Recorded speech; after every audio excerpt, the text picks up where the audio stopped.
One quick reminder before we get started on the show, our giveaway for the Van Dyke Perks EP is still going on. Go to our website, whythepodcast.com, join our mailing list, and you'll be entered to win. That's about it. Enjoy the show. Why is recorded in front of a live studio audience. We got to address the elephant in the room. The Which fact one? That, well, the one where you're holding your headphones to your ears like you're singing "We Are the World." Well, I wish I was singing "We Are I the know, World." it's true. So, Or do they know it's Christmas? Oh, see, Right. it's already crinkling. so for those who don't get to watch you brush your hair while we talk, so why can't you put anything on your head? Because I had a keratin treatment done to my hair. Okay. My hair is very thick. Okay. And it likes to like frizz out really badly. Sure. Okay.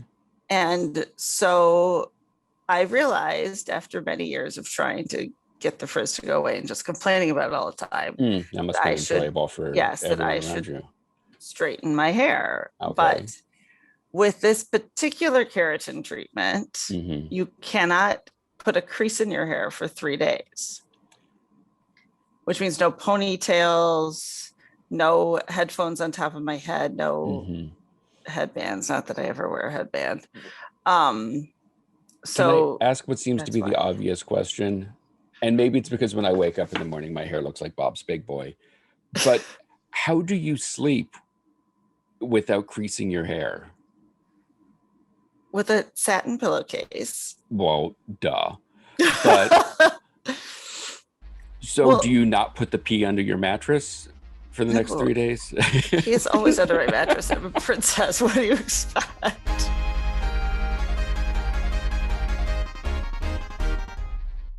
This is Why, with your hosts, Heidi Hedquist and Luke Poling. So how did you get into the podcasting world? I would say somewhere around the fall of 2019.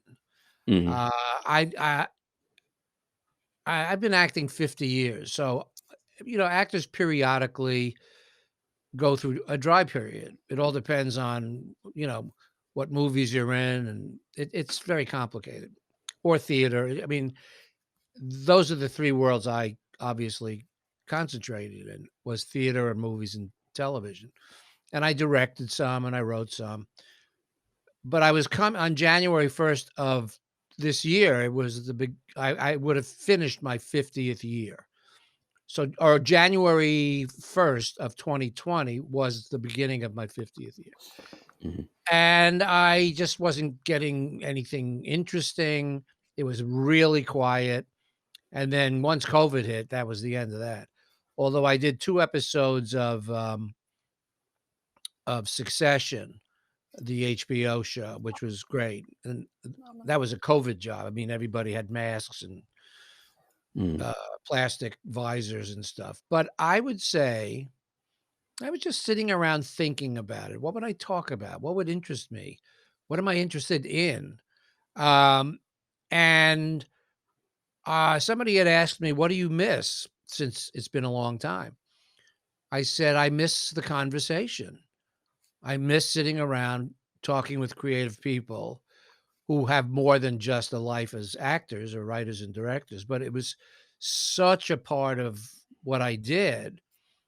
And I can't remember if I thought of a podcast or somebody suggested a podcast. I can't remember that part of it. And then I spoke to a friend of mine about a college event, and I went up to her house and just recorded. She lived up in Massachusetts, in Great Barrington. And we talked about it, and I just used my iPhone. I had no mic sense at all. I mean, I knew that people had microphones, but it still wasn't formed. But it was a great conversation. And then I was invited in September of 2019 to go to I think it was the Fort Lauderdale Film Festival. And they were giving me like a Lifetime Achievement Award, which everybody thinks is a compliment. but it's terrifying because Backhanded. what do you mean? Is it over? I've got to Right. So anyway, I went down and I knew Karen Allen was going down there, who I did Animal House with. And they treated us great. It was a lot of fun. They showed a feature that Karen was in and a short film that I had done for a friend of mine named John Gray.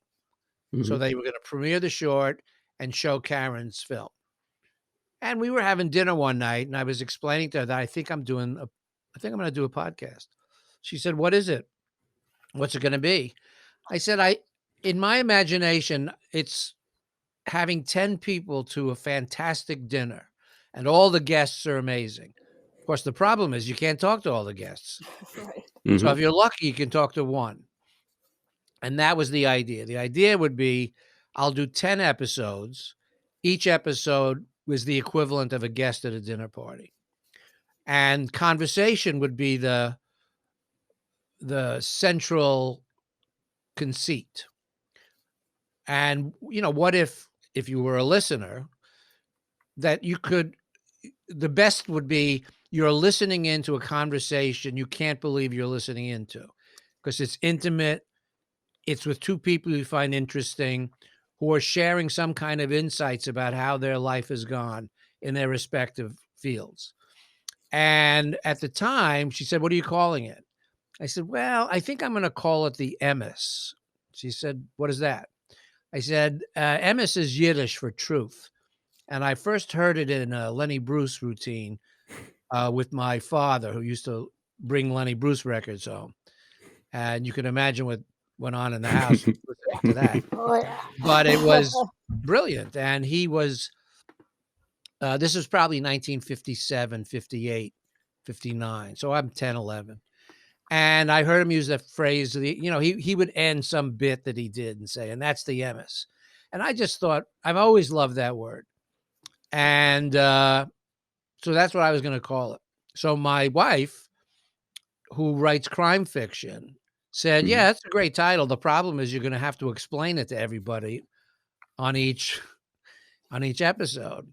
So she suggested Vocal Heroes, which is a play off of Local Hero, which is a movie I did. And it was clearly brilliant because that became the leitmotif of of these conversations. How do you find your voice? And what's the courage that it takes to go out and make that discovery? So that's what led me to do it. So I called a handful of people I knew.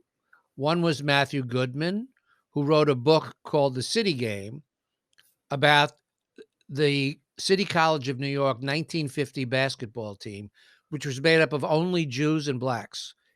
It was like the weirdest, unique college in the country. And it was a free college in New York City. It's no longer free. Anyway, they won. I mean, we're in March Madness right now, right? Right. That team won the NIT, the National Invitation Tournament, and the NCAA, which is going on right now, in the same year. It was never done before, and it never been done after or since. And the book, though, The City Game, it's really about corruption. The true city game isn't basketball. The true city game in New York is corruption. But of course, it's true nationally. It's true internationally. Oh, So yeah. he was my first interview. But once I was putting everything together, I put Karen as the first interview for the obvious reason. If you're going to introduce yourself, you might as well bring a good date to the first party. Right. And Karen's got, and it's an amazing conversation. I think we talk about 2 films. The rest of it is exactly what I was talking about before. How did you find the courage to do this? I mean, she was very shocked. Anyway, that's how it came to be. And then I had a good friend of mine who suggested, instead of doing 10 episodes for a season, why don't you do 6 or 7 and really make it as good as you can? I thought that was good advice. And as I'm sure you know, you're apprenticing yourself to the profession, Yeah. So that's basically how it came to be. Well, it's interesting, and I mean, I love the way the show is produced, Oh, thank you. but also just like you said, the sort of wide gambit of guests. It is not what you would normally perhaps think at first blush of an actor saying, "I want my own podcast." Well, that's as good a compliment as you can Yeah. give me. And because I am slow to pick up on things, it took me a while to realize. I think was saying it out loud when I was like, "Oh, vocal hero. Now I get it." Yeah, yeah. I So, got it the first time yeah. I heard it. Well, it's a Oh, very brag. Cornelia, my wife, is well, she's a writer, but she's brilliant at hearing, and she's kind of my wing wife instead of wingman, wing wife, Right. and she's helped me put the website together, and she's got great ideas. I mean, it's so interesting. She's like in her world, in the fiction world, it's what's called I'm forgetting if it's a second voice or a B voice, but it's somebody that you trust with your first Mhm. draft kind of thing. Obviously, you enjoy it. Are you working on more for a second season? Yeah, I'm starting to put the names together now. It was really once we were done, I didn't realize how, it's very similar to making a movie or finishing a play.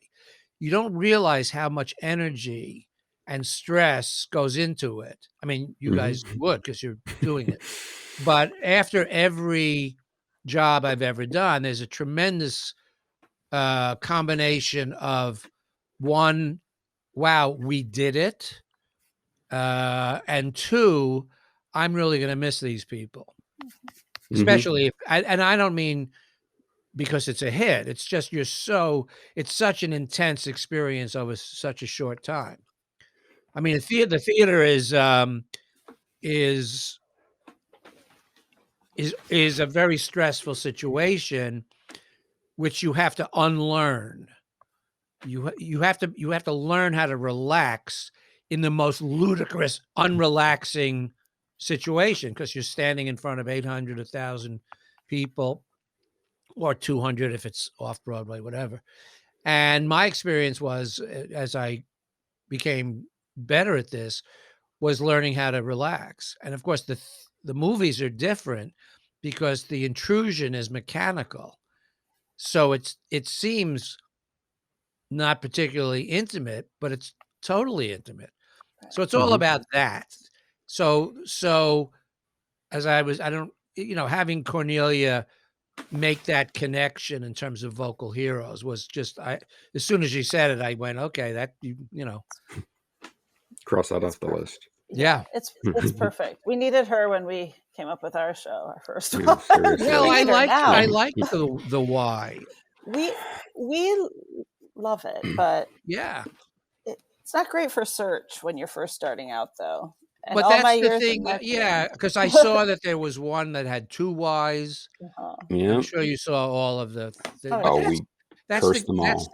that's what this is all about, is learning this It, new world. it's so true. Yeah. And I think you said it so well too. I think the best shows are exactly what you said, where it people think they can just throw a mic on and just go. And some people do that, but Yeah, shows like yours and what we hope ours is creating that intimate conversation, that conversation that your listeners are invited to the party, but they're almost eavesdropping on the party. right. And it's very Yeah, raw and yeah. real. It's rare and it's beautiful. And your show is such a Well, thank reflection you. of that. Thank you. Well, I like I said, I've been answering questions for really 50 years. And I didn't know what I was doing in the beginning, because I had to learn how to, what are they really asking me? Because a lot of it is especially if it's a movie or a play, it's very often like highlights. The most obvious is, what was it like to work with John Belushi? And I have to explain to them, do you really want to have this conversation? Because we're going to have a conversation. I'm not just Mhm. going to say, oh, it was great, Right. but I want, and so I learned to try and hear the question and give an honest answer. rather than a pre-programmed, like when sometimes they used to do publicity events where there'd be 100 people, 10 at a table, and you just move from table to table. You get punchy after a while. Oh yeah. But I think that a good conversation, when you listen in on a good conversation, it's compelling. When I listen to podcasts, I keep a piece of paper and a pen because I know I'm going to hear a book recommended, or a place, or a restaurant, or something. So it's very invigorating. But of course, you got to find the one you want to. And there's 1.5 million of these. Oh my gosh, Right. forever. The statistics are like insane. I know. And just doing something unique and sort of that solely you. And that's sort of what can I bring to this conversation that, 99.9% haven't already done. Well, that and then, goes like you back said, to the idea of finding your voice. I mean, that's what you guys are yeah. doing. And I think too, the fact, like you said, like trying to ask questions that do not prompt the give me the 30-second what was John Belushi like question. Right. And trying to sort of, I feel like we're often in a state where we're trying to sort of derail that person's thinking and get them out of that mindset. Yeah, that's what makes a good conversation. We got to try to get you to stop and think about something with an incredibly stupid question. I mean, I had plenty of, there's plenty of things I could have asked Karen Allen, but it really was, her, the first film she did was Animal House with me. And I knew we were going to talk about it a little bit, but her journey was extraordinary. She was this shy kid from Maryland who turned into an international movie star. It's incredible. It's amazing. But it was true about everybody else I spoke to, because everybody's a kid first. Well, that's what I think levels the playing field to, we always talk about on our show about, we're trying to bring the world a little bit closer together, one question at a time. We're in the world all not that different. And when you kind of learn about someone's journey, like someone, I mean, oh my gosh, my whole life, I mean, I don't know whether it's a good thing or bad thing, but I wanted to learn how to drink giant people under the table because I saw Karen in Raiders of the Lost Ark and I wanted to be Marion Ravenwood. I'll let her know that you're not. I did it. I did it. I don't know whether she'll be happy about it or not, but I still to this day credit her for my ability to do that. Even though I don't she made it look inviting. That's for sure. She did for sure. But to learn someone who you either wanted to be or just want to be friends with, which I would want to be all of the above with her, and then learn who they really are and the struggles they went through and the similarity. That's why people listen, and that's what sort of makes the world a better place, no matter and how someone can take something, that's seemingly so daunting and just through their little piece of it, and whether it's social justice or whatever the element is, like the one little piece you play in the world can certainly make a difference. Yeah. And the lesson for me started early. It was theater. I mean, I was doing off Broadway and then, off Broadway. And I just, I didn't go to drama school. So I was literally apprenticing myself, and I would learn from people who were either my age or a little bit older. I mean, so I started relatively late. I was 23. So if I met somebody who was 26, they were like Olivier. I mean, even off Broadway, they had a lot of experience. Sure. And it was really interesting to pick up on what they were, what they said was something that was worth my attention as an actor. And, not knowing the answer is one way of learning the answer,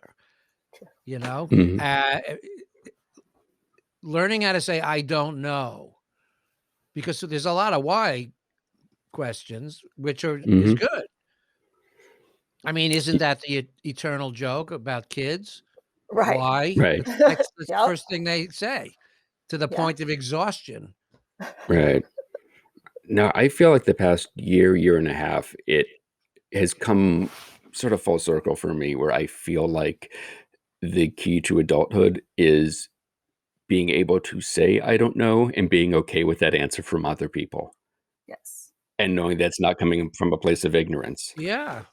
If somebody has an answer that rings true, or what's the right word? I guess, that you can connect to.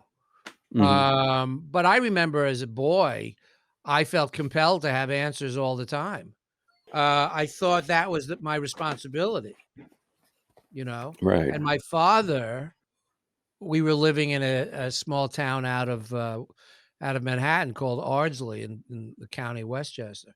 And we were driving into the city. He was in the poultry business, and we're driving down the West Side Highway, and I must have been 10 or 11, and he was asking me what I wanted to do when I grow up.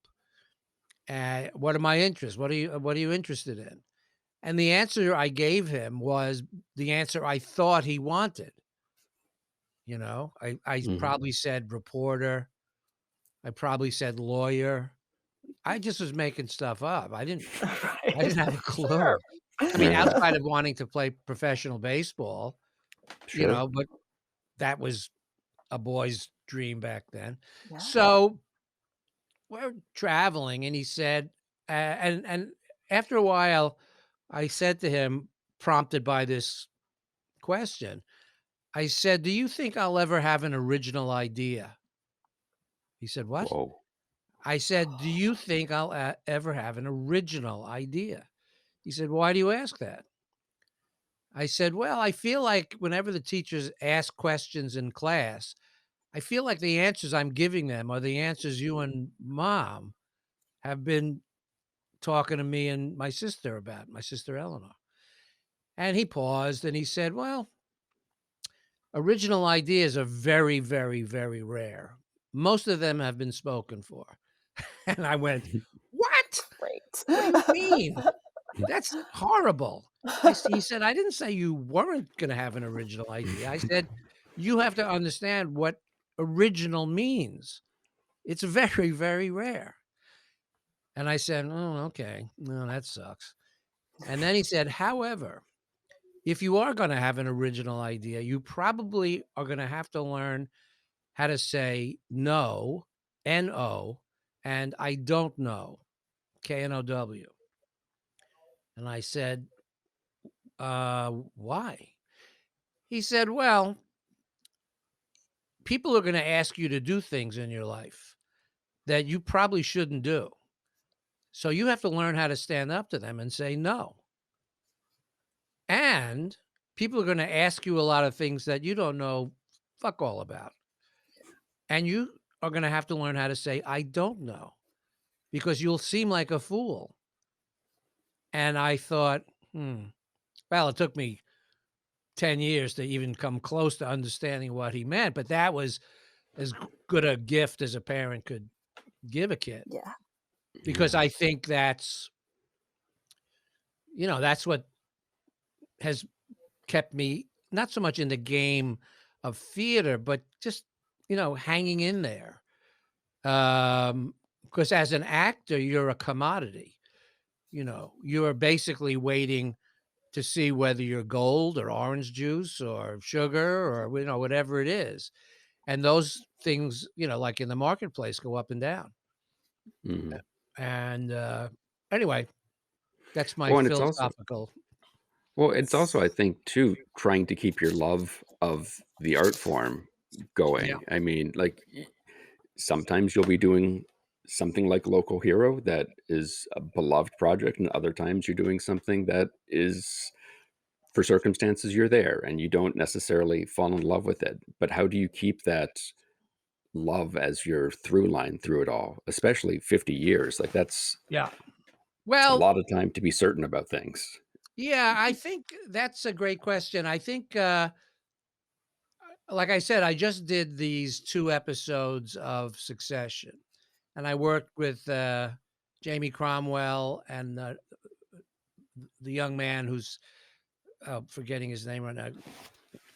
Anyway, um, and it's so exciting. I so love what I do that when I get to do it, it's the hard part is not overdoing it because I hadn't done it in a couple of years. And every first day, every actor wants to kill themselves, no matter how often they work. Um, but I learned early on, I kind of forgot this part of the question. And that is the reason for me, what's kept me honest is, and I guess you'll find it true for you guys too, is you never know who's listening or in Mm-hmm. the theater or the movies. You never know who's watching. Basically, you never know who's in the audience. And that's why you do your best every time out, because the 18-year-old in the theater in 10 years may be running a studio. For sure. And I'm not doing it for the 18-year-old, but I'm doing it because the thrill is in doing your best. Mm-hmm. Mhm. It's not fun to not bring it all. Very true. I mean, I've never phoned in a performance. Even when I've had a couple of jobs where I've realized I've made a terrible mistake. But I'm working opposite an actor who maybe thinks that this is the greatest thing since, Well, that's chopped it. liver, as they say. But Yeah. out of respect for the other actor, but it can be difficult. Then it's survival. But Mm-hmm. still, you never know who's looking. It's true. Yeah. This People, year's failure in 50 years may turn into a classic. so true. That story is, you hear that story all the Yeah, time. yeah. And you never know who you're talking to, even just in the day-to-day life. Some of the greatest moments of my personal life have happened because I just happened to strike up a conversation with someone. Oh, And it yeah. wasn't the most attractive or seemingly interesting person out of the gate, but turned into gold. That was unreal. I mean, Luke is one of those I was people. just gonna say. That's I read the you. story. I I was read thinking the of the story. commission. That is Yeah. exactly how it works. Yeah. That's a mirror to my experience. Yeah. The trick is, at least for me, is you had the idea, but you had the courage to ask. Right. That's the difference. We all get ideas. I That's true. haven't met anybody who doesn't think they have ideas. But This it is takes true. it takes some nerve to go up to somebody you don't know and say, "Are you serious about that idea?" Yeah. You know? Mm-hmm. And I think that's what if life is an adventure, then there are no wrong turns. Right. At least, Mm-hmm. as it should. I mean, you can make a wrong turn and pay a serious penalty. Life is full of that horror too. But I remember the first time I went to Europe, I was 22 and I was in Paris. And I would be heading to some museum and got totally lost, and I was going down streets that were incredible with restaurants and bars but I didn't get to my destination. So by definition, I got lost. But in reality, I found all this other stuff. So, Yeah. I think that's everybody that I've met has a story like that. Yeah. Well, there's a Avett Brothers song that I've been obsessed with as of late that includes the line, "Life's one period with just a lot of commas," and that sort of, I think, similarly speaks to what you're saying. This Yeah. idea of like, well, you can take an aside and you can get back on track, and Yeah. I mean, not if every you've turn's if going to you've be gotta go correct. to the hospital, you'll get to the hospital. Yeah. But Right. if you here's a story I've been asked a billion times, but it's a fun answer. I did an interview for Rolling Stone magazine for when Local Hero came out. This is 1982. And the woman who was doing the interview was adamant about doing it in my apartment. And I was subletting my apartment at the time. I said, "No, no, you're not coming up." She said, "Why not?" I said, "Because it's not my apartment." She said, "Well, I just want to see how you live." I said, "Yeah, it ain't gonna happen." So just back and forth, back and forth, back and forth. And finally she said, "Oh, you're a New York actor." I said, "Well, I'm from New York. Is that what you mean?" She said, "No, you got that New York attitude thing." I said, "You're gonna have to explain that to me." We went back and forth, and half the fun was me making her Right. crazy Oh my because God. Yes, she please. still wanted to go upstairs to the apartment. Right. So finally she said, "All right, what's the difference between Los Angeles and New York?" And I thought about it and I said, "Okay, if I'm in my apartment in New York City and I go out to get bread, there's a good chance I'll end up in a conversation with a friend who I bumped into, or I may change my mind and I decide to go to a film, or I may change my mind and decide to go to a museum, or maybe I'm going to walk into a bookstore. If I'm in LA and I'm going to get bread, I'm going to get bread So true. because you don't just leave the house and improvise. At least that's not my experience. Mm-hmm. In other words, you've got to, this is going to sound weird, but you have to plan your improvs in Los Angeles. New York City, it's just, and I'm sure Happens. that's true in a lot of places, but she just pissed me off that she thought I was a New York actor. But the idea that, you know, life is an improvised experience, like what we're doing, Mm-hmm. Yep. and that's that's why this last year has been such a hard year for everybody because you couldn't improvise. But consequently, you did improvise, but in different ways. Yeah, I yeah. think. It forced me. I got a very nice compliment from my editor is a young woman named Lila Newman, and I had another woman who I was working with, but it just wasn't clicking because I didn't know how to ask her for help. I didn't know what I was doing wrong. I'm just looking for a second at Sure. my. Oh, I forgot to plug in my computer. Hold on. Mm-hmm. This is like the I have to remind myself when I do these podcasts to press record. Yeah. That's Mm-hmm. what, Always that's why helps. Luke's always in charge. Yeah. You done that one yet? Uh-huh. Yeah. Anyway, so yes. Anyway, Lila. I called a friend of mine named Fred Newman, and he used to do special effects for Prairie Home Companion. He did all those with his mouth. He'd just invent stuff. So I called Fred up and I said, I have this editor and she's a very sweet woman, but this is really hard and I'm not sure what I'm doing. You're in this world. Do you know anybody who would maybe serve my purposes? And he laughed and he said, "Well, this is going to sound self-serving, but my daughter is awesome." So I said, "Hey, from your ears or your lips." So I called Lila, and she really is a superb editor. And the great thing is she's 25. So my 50 plus years or 50 years are so, that's a wide difference. I mean, you guys are young to me too, but I Good don't lighting. know this world that she knows. She Mm-hmm. can speak podcast, if you know what I Yeah. mean, Yeah, Right. for or sure. sound or editing. Yeah. Not that I didn't do it in the movies, but I when I directed a couple of films, I had a sound department. Of course. I had people with microphones and lavaliers and editors, and it was, I could collaborate with an idea.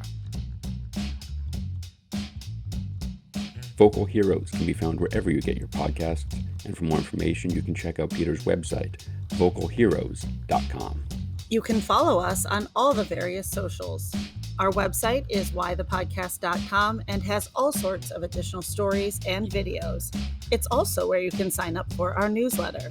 We're also on YouTube if you're into that kind of thing. And don't forget to leave us a review on iTunes, because if you don't, we'll call your mother and tell her that she's completely right. You would look so much prettier if you smiled more. Why the Podcast is part of Mudhouse Media. Today's show was produced by myself and Heidi Hegquist. Our reluctant executive producers are John Sauvé and Sandy Stone. Our willing executive producers are Rachel Allen and Randy Jeanette. Our graphic designer is Samantha Mustonen.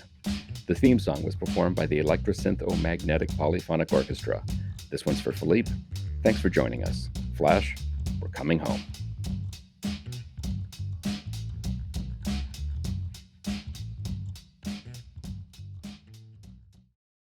Nigel, is that you?